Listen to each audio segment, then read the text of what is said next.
Alors dans cet exemple de 4, on devait déterminer, avec le produit scalaire, l'ensemble des vecteurs qui sont orthogonaux à U et à V.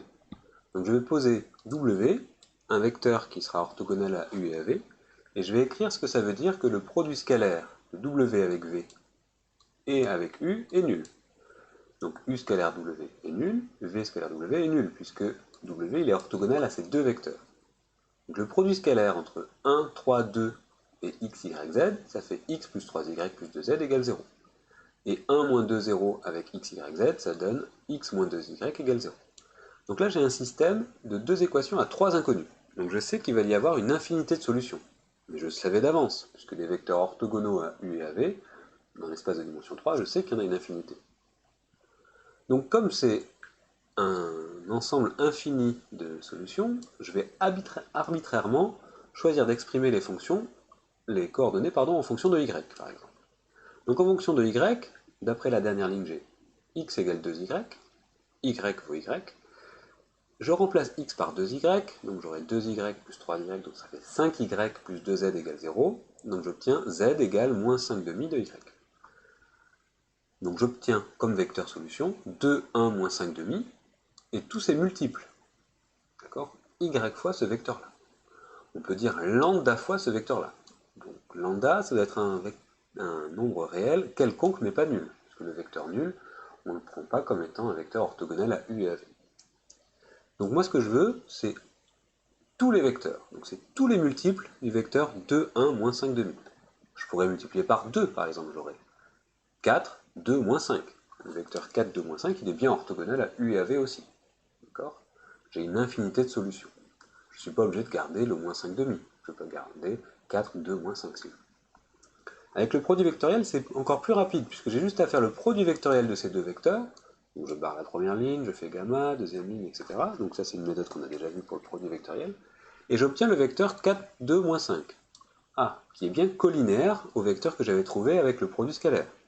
Donc le vecteur 4, 2, moins 5, il est bien orthogonal au vecteur U et V, et il m'a trouvé le même résultat que précédemment.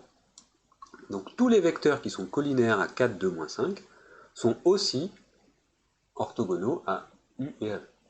Donc on obtient bien le même résultat avec deux façons de calculer différentes. Déterminer un vecteur W de l'ensemble des vecteurs orthogonaux à U et à V de norme égale à 1. Alors, si je prends le vecteur 4, 2, moins 5, il n'est pas de norme égale à 1, parce que sa norme, ça vaut 3 racines de 5. Par contre, si je divise le vecteur 4, 2, moins 5 par 3 racines de 5, eh bien je l'ai normé, alors j'aurai un vecteur qui sera de norme égale à 1. Donc ce vecteur-là, il est bien collinéaire à 4, 2, moins 5, puisque c'est ce vecteur 4, 2, moins 5 multiplié par 1 sur 3 racines de 5, qui est une constante. Donc c'est bien un multiple de 4, 2, moins 5. Et il est de norme 1. Parce que quand on prend un vecteur et qu'on le divise par sa norme, on obtient un nouveau vecteur de norme 1. Donc ce vecteur-là, il est bien dans l'ensemble S, et il est bien de norme égale à 1. Est-ce que c'est le seul? Eh non, il y a son opposé. Si je prends l'opposé de ce vecteur-là, ben il est aussi de norme 1, parce que quand on prend l'opposé, on ne change pas la norme d'un vecteur, et il est aussi orthogonal à U et à V, puisqu'il est collinéaire à celui-là, parce que c'est son opposé. Donc j'obtiens deux solutions, deux vecteurs, de norme 1, orthogonaux au vecteur U et V. Voilà. Je sais qu'il n'y en a pas d'autres. Maintenant, on va voir quelques applications de tout ça à la géométrie, parce que pour l'instant, ça nous permet de voir des vecteurs orthogonaux, d'avoir des vecteurs collinéaires, mais on ne voit pas exactement comment on peut en s'en servir pour calculer des surfaces, par exemple, ou alors des volumes, mais on va voir ça dans la suite. Alors il y a un truc qui est un petit peu magique, c'est que l'aire d'un parallélogramme, donc le parallélogramme, je vous rappelle ce que c'est le côté opposé parallèle, donc AB, CD sont parallèles, et AC, BD sont parallèles aussi, et bien on peut avoir l'aire de ce parallélogramme à l'aide d'un produit vectoriel. C'est bizarre parce que le produit vectoriel AB vectoriel AC, les deux vecteurs AB et AC sont dans le plan, mais c'est un vecteur qui n'est pas dans le plan, qui sort comme ça de l'écran, qui vient vers vous, qui n'est pas dans le plan de la feuille de papier. Et bien si je calcule l'aire de ABDC, ABDC, on sait que c'est base fois hauteur, c'est AC fois BH. Je peux le voir aussi en retraçant cette droite-là, ce triangle-là, hop, je peux le mettre là. Donc je vois que c'est bien l'aire de ABDC, c'est AC fois BH. Base fois hauteur.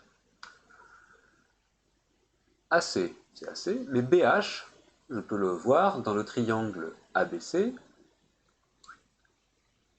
Je sais que là, j'ai un angle, l'angle ACAB. Son sinus, c'est quoi? Le sinus de cet angle, SOCATOA, c'est le côté opposé divisé par l'hypoténuse. Donc je sais que sinus ABAC, c'est BH divisé par AB. Donc BH, c'est AB fois sinus. BH, c'est AB fois le sinus de l'angle ABAC. Ah, mais là je reconnais AC, AB, sinus de l'angle entre les deux, et ça c'est ce qu'on a appelé la norme du produit vectoriel.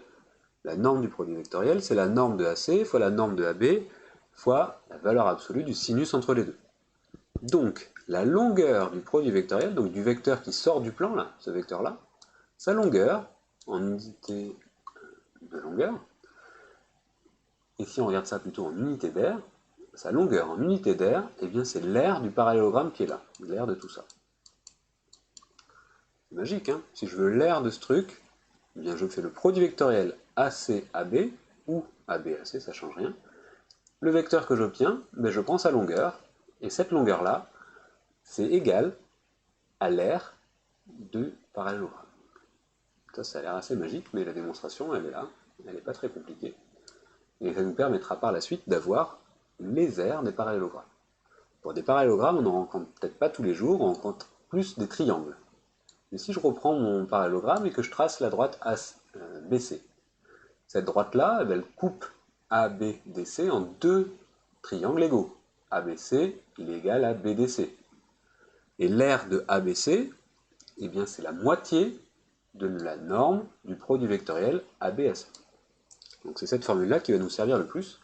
Si j'ai un triangle ABC, je fais le produit vectoriel ABAC, je prends la norme du produit vectoriel et je divise par 2, et pof, j'ai l'aire du triangle. Donc ça va nous permettre d'avoir l'aire de plusieurs formes un peu originales dans le plan. Par exemple, l'exemple 2.5 nous donne un exercice où on a 5 points, A, B, C, D, E. On vous demande de les représenter graphiquement à l'aide du calcul vectoriel, de déterminer l'aire du polygone et ainsi tracé. Donc là, je vous invite à faire pause, à chercher un petit peu, et puis ensuite, vous pourrez revenir sur la vidéo. Alors, je place les points A, qui a pour coordonnées 1, 2, B, 3, 5, C, 6, 3, D, 6, 2, et E, 3, 3.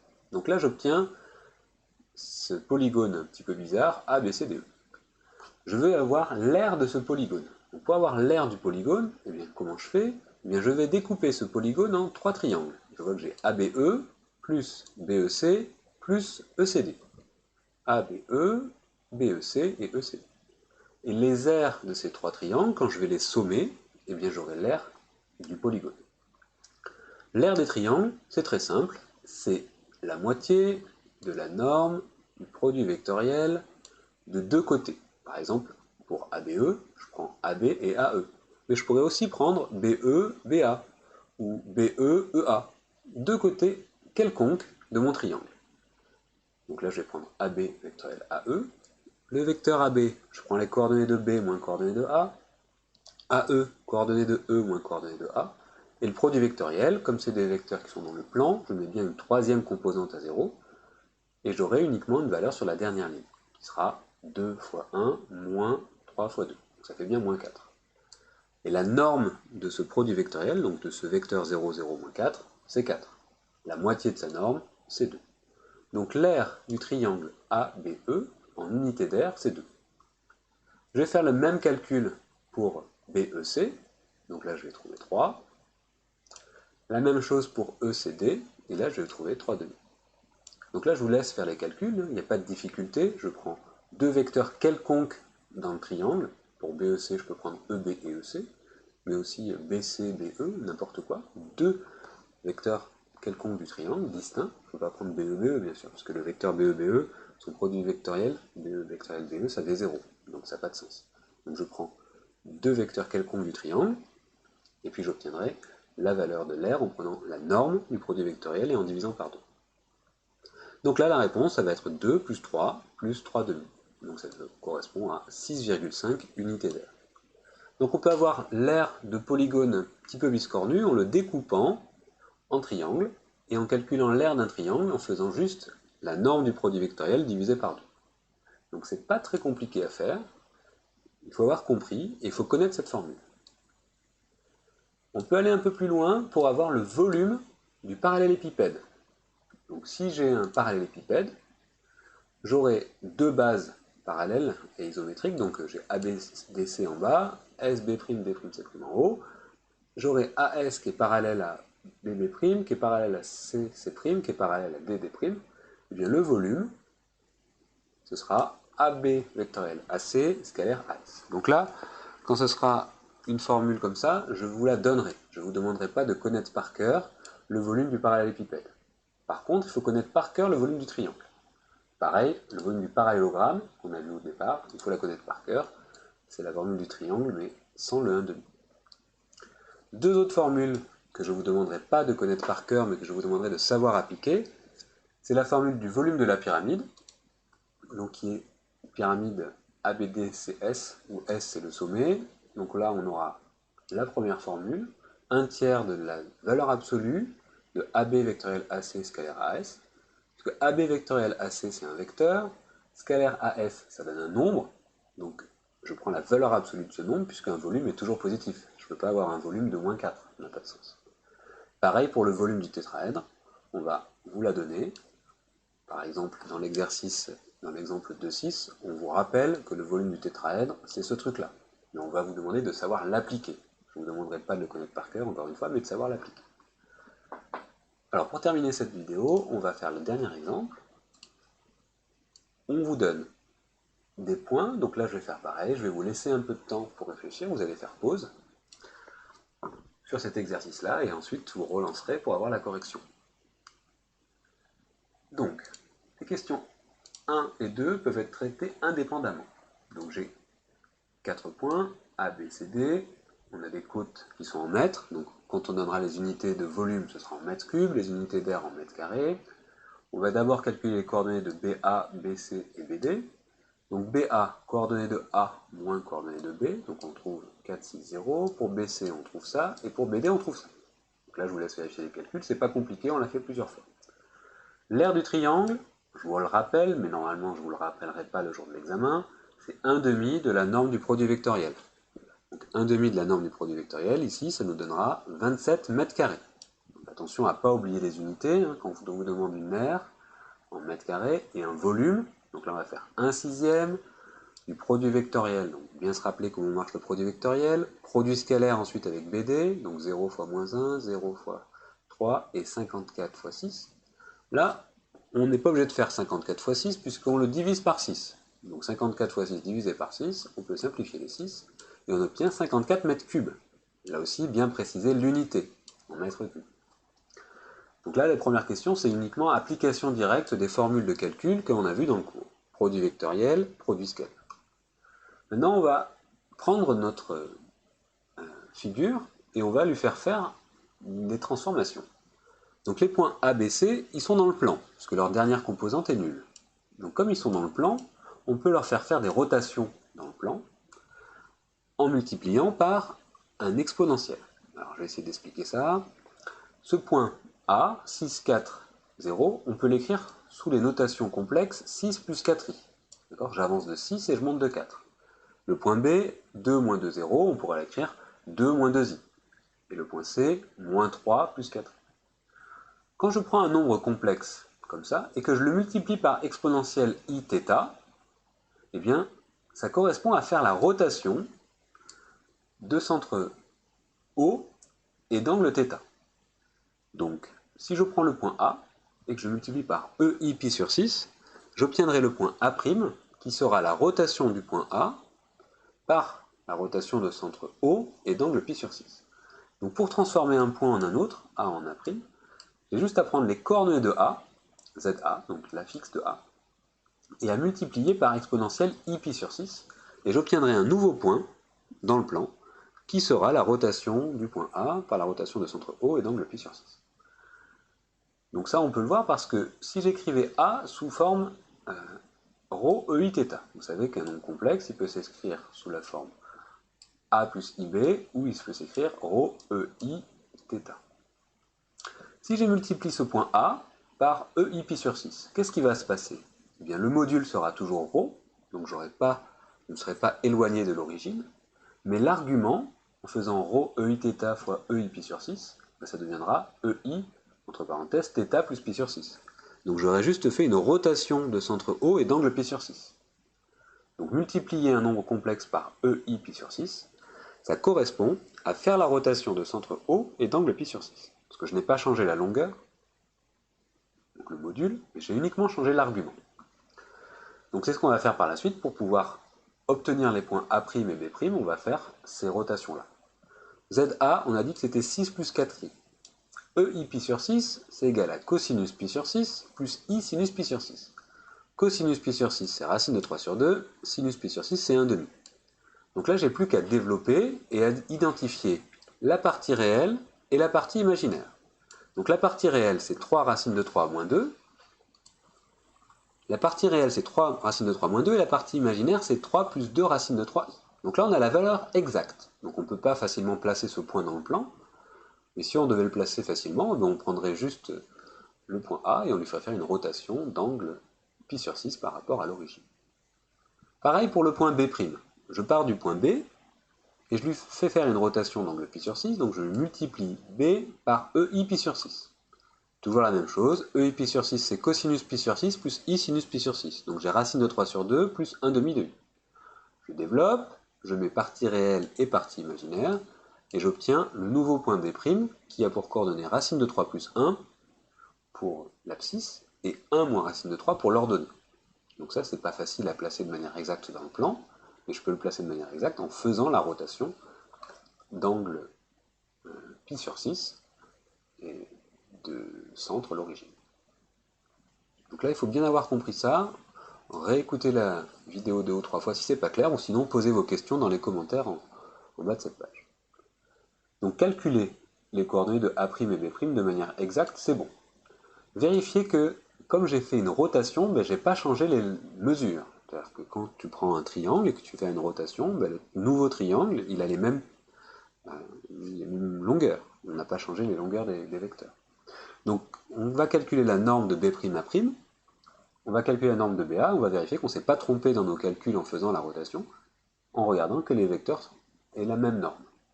La norme de BA, c'est racine de 2, et la norme de B'A', c'est un peu plus compliqué, puisque c'est racine carrée de ça au carré plus ça au carré. Là, on a quelque chose de la forme A moins B au carré, donc A au carré moins 2AB plus B au carré, donc il faut bien se rappeler des formules de trigo.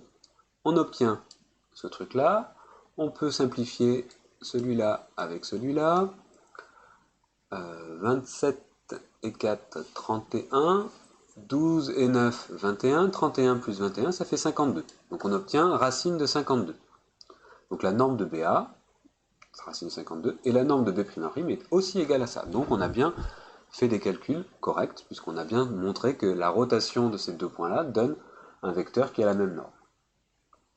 Ensuite, calculer le volume du tétraèdre A'B'CD. Donc là, on a fait une rotation uniquement de A' et B', donc on n'aura pas forcément le même tétraèdre, le même volume, puisqu'on n'a pas fait bouger tous les points de mon tétraèdre. Donc là, on réapplique la formule qui a été donnée ici, 1/6 de BA vectoriel BC scalaire BD, mais ici on n'a pas BA, on a B'A'. Donc je remplace BA par B'A', BC par B'C et BD par B'D. Donc là c'était un peu technique, il fallait pouvoir adapter la formule qu'on avait pour le tétraèdre ABCD pour le nouveau tétraèdre A'B'Cd. Et on avait des calculs qu'on a déjà su faire avec le produit vectoriel.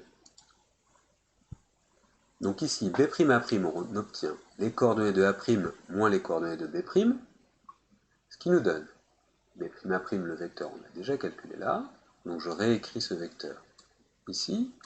B'C, coordonnées de C moins coordonnées de B', qui nous donne ceci. Donc là, je vous laisse faire les calculs pour vérifier. Et B'D, on l'a ici. Donc je fais le produit vectoriel, et ensuite le produit scalaire. Donc le produit vectoriel, comme ces deux vecteurs qui sont dans le même plan, je sais que j'aurai 0, 0 ici, donc je peux calculer le produit vectoriel uniquement sur la troisième composante. Donc j'aurai 1/6 de ce truc-là. Quand on fait le produit scalaire, 0 fois moins racine de 3, ça s'en va, 0 fois racine de 3, ça s'en va, et ce nombre-là fois 6, divisé par 6, eh bien il ne reste plus que ce nombre-là. Donc j'obtiens 17 racine de 3 plus 14, et comme je calcule le volume d'un tétraèdre, la réponse est en mètres cubes.